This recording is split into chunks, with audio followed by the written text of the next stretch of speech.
Now let's dive deep into this big LGBTQ plus story for today. I'm Edward Otto Zelke, and let's queer up politics. Pete Buttigieg asks what is the cost to win back young American men. Pete Buttigieg is once again making headlines, this time for his attempt to appeal to young American men. In a new interview with GQ, part of the magazine's State of the American Male in 2025 series, the former transportation secretary and openly gay former mayor of South Bend, Indiana, spoke about what masculinity means today and how society should engage younger men who feel politically alienated. Buttigieg told GQ, quote, "There's clearly been a turning just in the last few years. And it was brought out in the election. But it's not just about the election, where I think you have a lot of younger men who view the things that have changed as going so far that they no longer see where they would fit in a more progressive story," end quote. He called that a tragedy, saying that young men may have the most to lose in today's political climate.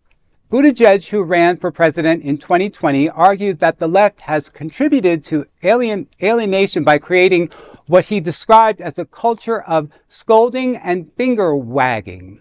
He suggested progressives need to provide an alternative vision for masculinity beyond the toxic label. His comments touched on sensitive issues including gender-based discrimination, the Me Too era, and political backlash to movements like Black Lives Matter. Buttigieg emphasized that equal treatment for women and protections against harassment should not be seen as threatening. Still, Buttigieg's moderation has drawn criticism. Some argue his outreach risks legitimizing conservative ideologies, including those hostile to LGBTQ plus people. As speculation grows about a 2028 presidential run, Buttigieg continues to walk a fine line between courting young men and mainly credibly with his own party's base. To know more about the story, read an opinion piece written by Elaina Patton, a New York-based writer and editor at out.com.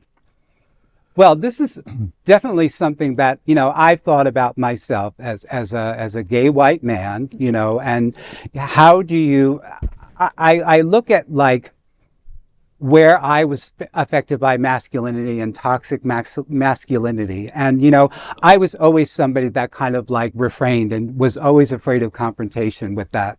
And so I would always try to present myself a little bit more masculine just because I was afraid of being perceived in some sort of feminine way. So